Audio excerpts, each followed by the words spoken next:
Salut à tous, c'est Nat. Aujourd'hui on se retrouve pour une nouvelle vidéo. Vous l'avez vu dans le titre, dans cette vidéo, on va voir comment réussir en dropshipping.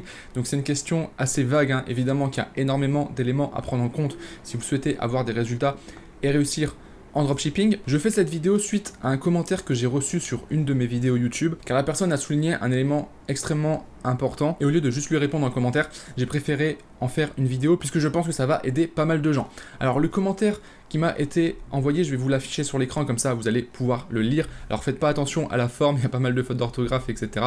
On s'en fout, le principal c'est le fond. Donc la question c'était, j'ai jamais compris pourquoi il y en a qui arrivent jamais, et des gars comme toi qui ont toujours des shops qui marchent. Donc déjà ce qu'il dit, c'est réel, c'est-à-dire qu'il y a des gens qui réussissent en dropshipping et à côté il y a d'autres gens qui ne réussissent pas. Alors il y a un truc qui est faux en fait déjà dans ce qu'il dit, c'est qu'il dit qu'il y a des gars comme toi qui ont toujours des shops qui marchent. Alors c'est pas vrai. Oui, j'ai des boutiques qui fonctionnent, j'ai des résultats, mais je n'ai pas toutes mes boutiques qui fonctionnent. Même si j'ai de l'expérience, même si ça fait un moment que je fais du dropshipping, que j'ai testé plein de stratégies, ça m'arrive encore de lancer des produits, de lancer des offres, de lancer des boutiques qui ne fonctionnent pas. Ça fait partie du jeu. Donc quand vous débutez, que vous lancez une boutique, deux boutiques, trois boutiques, et que ça fonctionne pas, c'est pas grave, c'est même limite normal. C'est tout à fait normal au départ que vous ayez des échecs, parce que même moi, à mon niveau, et même d'autres personnes qui ont déjà de l'expérience dans le domaine que je connais, subissent également régulièrement des échecs. Maintenant, c'est vrai aussi qu'il y a un petit pourcentage seulement des gens qui réussissent. Et pour moi, c'est déterminé vraiment par trois éléments. Ces trois éléments, je vais vous les partager dans cette vidéo. Et honnêtement, ces trois choses, si vous les mettez en pratique, si vous les respectez, il n'y a vraiment aucune raison que vous n'ayez pas de résultats. Ce sera juste une question de temps ensuite. Donc comment ça se fait qu'il y a des gens qui se lancent à peine dans le dropshipping et puis qui au bout de 1 mois, 2 mois commencent déjà à avoir du résultat, voire même à être déjà libres financièrement? Et comment ça se fait qu'à côté, il y a des personnes qui sont dans le domaine depuis 1 an, 2 ans, 3 ans, qui font du dropshipping depuis 3 ans, mais qui n'ont toujours pas de résultats? Donc avant de vous parler de ces trois éléments, je vais vous poser une simple question. Donc à quel niveau vous vous situez à l'heure actuelle au niveau du dropshipping? Est-ce que vous avez des résultats? Est-ce que vous débutez? Est-ce que vous êtes juste au stade de j'ai regardé des vidéos mais je ne suis pas encore passé à l'action? Est-ce que vous avez déjà acheté des formations, des coachings? Est-ce que vous avez mis en pratique certaines choses, etc. Dites-moi un petit peu votre situation actuelle par rapport au drop, mettez-moi un commentaire. Moi ça va permettre de voir un petit peu à qui je m'adresse tout simplement, pour savoir un petit peu à quel niveau vous en êtes. Alors je vais vous mettre à l'écran la réponse d'une autre personne en fait qui a répondu au commentaire précédent. Je vais vous la lire en même temps.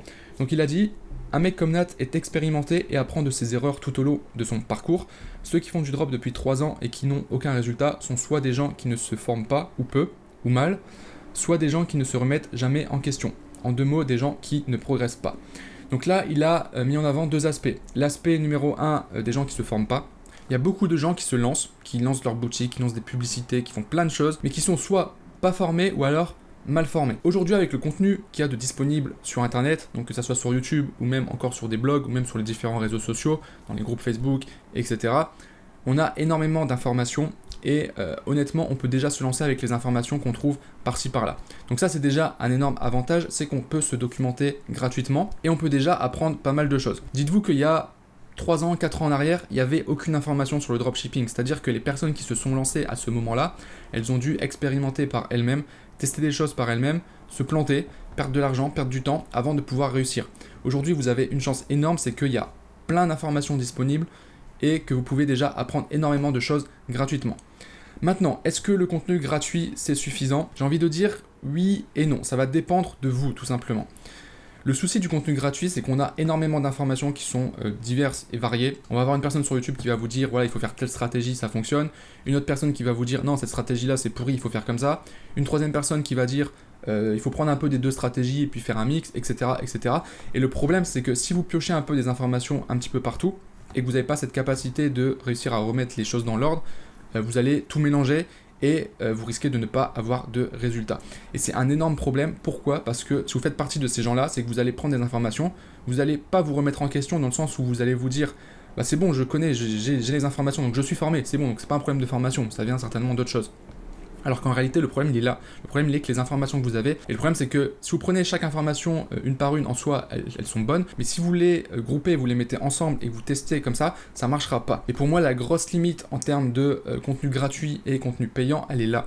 C'est-à-dire que dans le contenu gratuit, c'est à vous de faire le tri par vous-même, vous devez avoir cette capacité d'analyse, de trier les bonnes et les mauvaises informations, de synthétiser les informations, de les englober dans une stratégie globale pour la mettre en place. Donc c'est tout ce travail-là qui est fait en fait dans les formations payantes, dans les programmes payants ou même dans les coachings, c'est que le formateur a déjà structuré toute la formation. Donc il y a vraiment une stratégie globale avec un process et la liste des étapes et des actions à mettre en place les unes à la suite des autres. Donc clairement, quand vous achetez une formation, vous gagnez énormément de temps et vous évitez de faire cette erreur de mélanger les informations et de ne pas y arriver. Et évidemment, le deuxième élément important, c'est que vous pensez peut-être qu'il y a toutes les informations disponibles gratuitement sur YouTube, et ça, c'est faux. C'est-à-dire qu'il y a des informations qui ne sont pas partagées comme ça gratuitement, et c'est tout à fait normal, il y a des informations qui ont une certaine valeur, des stratégies qui ont pris des semaines, des mois, voire des années pour certaines personnes à mettre en place, donc c'est normal que ces stratégies ne soient pas partagées gratuitement. Voilà, donc je referme un petit peu la parenthèse sur tout ce qui est formation, mais en tout cas, ce qui est sûr, c'est que vous devez être formé. Et je vais être très honnête avec vous, aujourd'hui, globalement, vous avez deux manières de vous former, donc soit prendre un programme de formation, ou alors prendre du coaching. Pour moi, c'est les deux meilleures méthodes si vous voulez avancer rapidement et avoir du résultat. Le dropshipping, c'est un business professionnel. C'est un véritable métier, on pourrait même dire que c'est la combinaison de plusieurs métiers. Et le souci, c'est que le dropshipping est tellement accessible, il suffit de regarder 2-3 vidéos sur YouTube pour comprendre comment le système fonctionne. On a l'impression que c'est facile, et du coup on pense que voilà, il suffit de prendre un produit, faire une boutique, lancer des pubs, et puis c'est bon, on va gagner de l'argent. Alors que c'est un peu plus complexe que ça, il y a énormément d'éléments à maîtriser. Et en fait, ça dépend uniquement de la manière dont vous approchez en fait le dropshipping. Si vous voyez ça comme juste une technique pour faire de l'argent, évidemment, vous allez vous dire, bah, ça sert à rien de se former, je vais pas dépenser des centaines d'euros, voire des milliers d'euros dans de la formation, alors que je peux juste regarder 2-3 vidéos YouTube et puis faire de l'argent comme ça. Alors que si vous prenez le dropshipping comme un véritable business professionnel, tout de suite, votre vision des choses va changer. Et je vais vous donner un exemple tout bête. D'ailleurs, je pense qu'il faudrait bannir le terme dropshipping et parler simplement de e-commerce. Parce que le dropshipping, ça fait un peu le e-commerce cheap. Le dropshipping, souvent, c'est un mot qui est mal vu, qui est associé à des arnaques, etc. Donc forcément, c'est peut-être aussi pour ça qu'on a une valeur perçue de ce business-là un peu plus faible. Donc il faudrait peut-être plus parler d'e-commerce. Au final, c'est du e-commerce, hein. Le dropshipping, c'est juste la manière de livrer le client au final. Mais si on compare par exemple à d'autres business professionnels, non pas vraiment, mais à d'autres métiers par exemple, dites-vous, je sais pas, quand vous voulez être médecin, vous regardez pas 3 vidéos sur YouTube et puis vous vous dites c'est bon, j'ai compris comment il faut être pour être médecin, allez c'est bon, je me lance. Non, vous prenez une vraie formation. Là en l'occurrence, bon, il n'y a pas de formation en ligne qui permette d'être médecin, mais vous allez aller à l'école tout simplement, à l'université, vous allez faire vos années d'études. C'est pareil dans plein de métiers différents. Vous voulez être avocat, c'est pareil, il va falloir faire au moins 5 ans d'études. Si vous voulez être ingénieur, je sais pas, en informatique par exemple, pareil, il va falloir faire des années d'études. Ça va vous demander beaucoup de temps, beaucoup de travail. Certaines écoles vont vous facturer également très cher. Je connais des amis qui sont dans des écoles où ils payent plus de 5 000 € l'année. Voilà, ils font ça pendant 5 ans, donc vous imaginez, ils payent leur cursus en tout 25 000 €. Et le pire dans tout ça, c'est qu'à la sortie de leur étude, donc en général, ils n'ont pas les 25 000 €, à moins qu'ils aient des parents riches, etc. Donc ils font souvent un prêt, donc ils s'endettent déjà alors qu'ils n'ont même pas encore commencé à travailler. Ils sortent de leurs études, donc à Bac+5, et il y en a qui galèrent déjà rien qu'à trouver un travail, alors que là, ils ont passé déjà 5 ans de leur vie à étudier. Et pour ceux qui trouvent un job, ils ont un salaire qui n'est pas forcément non plus très très élevé. Moi c'était mon cas, j'ai fait 5 ans d'études en informatique et à la sortie de mes études on me proposait un salaire de 2 000 € par mois. Alors c'est déjà bien, mais imaginez après 5 ans d'études, après avoir dépensé plusieurs milliers d'euros, après avoir travaillé pendant 5 ans, enfin vraiment passé 5 ans de ma vie pour étudier, et ça pour la plupart des gens c'est normal parce qu'on a été éduqués dans ce système là, on nous a toujours dit que c'est comme ça que ça fonctionne, du coup faire 5 ans d'études, payer 25 000 € puis sortir après à 2 000 ou 3 000 € par mois, c'est normal. Par contre, quand on dit que tu peux te lancer dans un business en dropshipping sur internet ou en e-commerce où il va falloir pareil te former, apprendre, travailler et que tu peux avoir des résultats en quelques mois seulement et des résultats bien au-delà des 2 000 ou 3 000 € par mois, t'as encore des gens qui te disent ah bah non, faut pas payer pour se former, etc. Moi je prends juste des informations gratuites, ça va aller, etc. Donc à un moment, il y a une grosse incohérence entre les résultats qu'on souhaite avoir et les efforts qu'on est prêt à fournir dès le départ. Donc je pense que ça c'est une des raisons principales pour lesquelles les gens ne se forment pas, et c'est la première grosse erreur. Donc une fois que vous avez compris ça, je pense déjà c'est la première étape, vous découvrez le dropshipping, vous voulez vous lancer, soit vous débutez totalement, soit vous avez déjà testé des choses et ça n'a pas fonctionné. La première chose à vous dire c'est est-ce que vous avez les bonnes informations, et si c'est pas le cas, allez chercher les bonnes informations là où elles sont, donc à travers des formations, à travers du coaching si vous le souhaitez, ou même dans des séminaires, dans des masterminds avec d'autres e-commerçants. Ça peut être intéressant de faire ça aussi, même si en général au début je vais plutôt vous orienter vers une formation parce que ça coûtera moins cher et ça vous apprendra au moins les bases. Le coaching par exemple c'est plus réservé à des gens qui sont déjà plus avancés. Voilà, il n'y a personne qui va vous coacher pour vous montrer comment faire une boutique sur Shopify. Non, si vous ne savez pas encore comment faire une boutique sur Shopify pour vendre, le mieux c'est de passer par une formation, tout simplement. Donc ça c'est la base et c'est valable dans n'importe quel domaine. Là on parle de e-commerce et de dropshipping forcément, mais peu importe le domaine dans lequel vous vous lancez, il faut que vous soyez formé, il faut que vous ayez accès aux bonnes informations. Une fois qu'on a les bonnes informations, qu'est-ce qu'il faut faire? Il faut passer à l'action. Il y a des gens qui se forment depuis 1 an, 2 ans, 3 ans, j'en connais, qui regardent plein de vidéos, ils peuvent te sortir toutes les stratégies possibles en dropshipping avec Facebook Ads, marketing d'influence. Ils vont te dire oui, marketing d'influence pour contacter des influenceurs, tu fais comme ça. Dans le brief, il faut que tu leur dises de faire ça, ça, ça, ça, ça. Tu vas voir, ça marche super bien, etc. Et quand tu leur demandes, ok, et du coup, tu as fait ça, et c'est quoi tes résultats? Ah bah non, je l'ai pas encore fait, j'attends d'être prêt, etc. Parce que là, c'est pas le moment. Voilà, j'ai mes études ou j'ai mon travail, du coup, j'ai pas le temps. Là, c'est les vacances, du coup, je préfère profiter un peu avant. Ah ouais, non, mais le week-end, je peux pas travailler. Enfin bref, ils trouvent 30 milliards d'excuses pour ne pas passer à l'action. Et ça, c'est le deuxième problème. Il y a des gens, ils ont toutes les informations qu'il faut. Il y a même des gens qui achètent des formations, donc qui payent plusieurs centaines, plusieurs milliers d'euros même, mais qui derrière n'agissent pas, ou très très peu. Ce qui fait que forcément, s'ils mettent pas en pratique ce qu'ils ont appris, ils n'auront jamais de résultats. À chaque fois que vous allez apprendre quelque chose, vous le mettez en pratique de suite. Il y a des gens, ils veulent tout maîtriser depuis le départ, alors qu'il suffit d'y aller étape par étape. Je prends un exemple, vous avez envie de lancer votre boutique en dropshipping. La première étape, c'est de construire une offre, trouver un produit ou des produits à vendre. C'est vraiment la première étape. Ça sert à rien de vouloir apprendre à faire de la publicité Facebook si vous n'avez même pas encore d'offre. Vous ne savez même pas ce que vous allez vendre. La première étape, c'est de chercher ce que vous allez vendre. Donc vous allez déjà vous former là-dessus. Comment on fait pour trouver des produits? Quels sont les critères à prendre en compte pour avoir des produits qui vont réussir à se vendre? Comment créer une offre marketing qui soit attirante pour des clients? Comment trouver son client type, son avatar client type? Donc les personnes qui vont acheter notre produit, etc. Ça, c'est les premières questions à se poser. Et seulement après, quand vous avez votre offre, ok, j'ai mon offre, je vais lancer ce produit-là. Ensuite, vous passez seulement à la phase 2 qui sera, par exemple, la création de la boutique. Mais vous n'avez pas besoin de savoir comment créer une boutique sur Shopify si vous n'avez même pas encore votre offre. Donc, il faut y aller étape par étape. Voilà, donc pareil, si vous accédez à une formation, ça ne sert à rien de regarder toutes les vidéos et de rien mettre en pratique.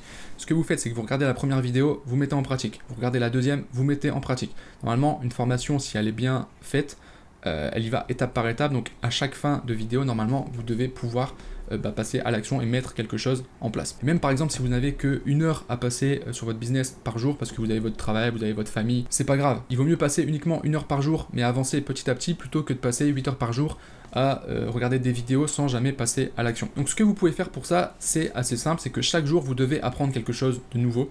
Donc ça peut être comment créer mon compte sur le Business Manager Facebook, ça peut être quels sont les critères par exemple pour trouver un bon produit qui va réussir à se vendre, comment je peux déterminer l'audience type pour mon produit.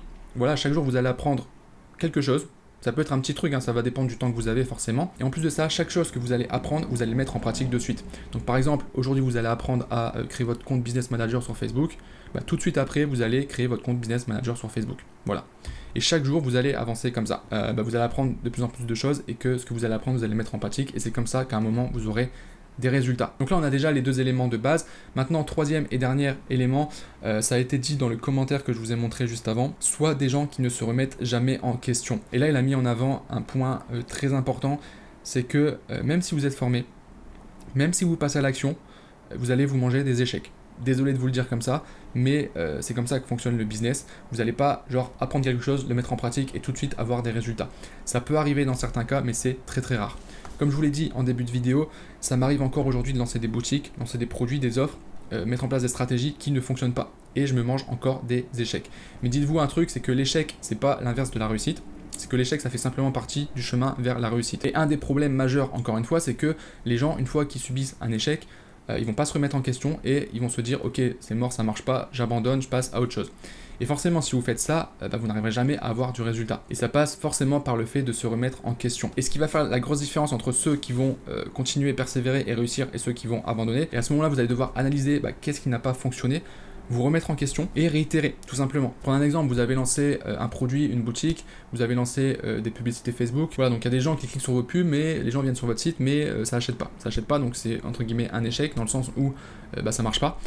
Donc qu'est-ce que vous faites à ce moment-là? Il y a des gens qui vont se dire ah c'est mort, ça marche pas, j'arrête. Et les gens qui se remettent en question, qui ont le mindset également pour avancer, vont se dire ok, pourquoi ça marche pas? Ils vont analyser les statistiques. Donc encore une fois, il faut savoir également comment analyser ces statistiques. Là on revient à l'aspect formation.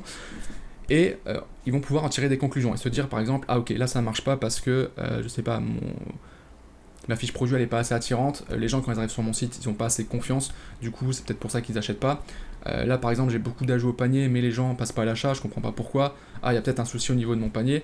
etc., etc. Vous allez analyser comme ça, vous remettre en question par rapport à ce que vous avez fait, faire des modifications et puis retester, ainsi de suite, ainsi de suite, ainsi de suite. Donc en soi, quand je vous l'explique comme ça, c'est plutôt simple à comprendre. Maintenant, dans la pratique, c'est compliqué parce que quand on passe plusieurs jours, plusieurs semaines à travailler sur un produit, sur une boutique, sur des pubs et que ça fonctionne pas, on est un petit peu dégoûté, on est vite démotivé, on n'a pas envie de passer à autre chose et se dire voilà, tout ce travail qu'on a fait avant, on le met à la poubelle et puis on passe à autre chose.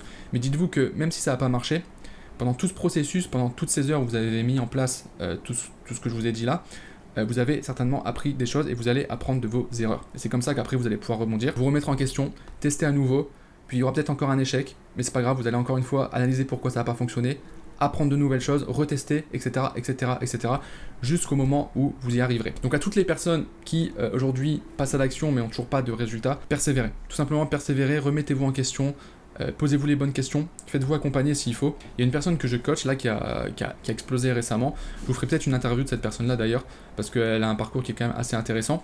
C'est une personne qui avait testé 10 produits.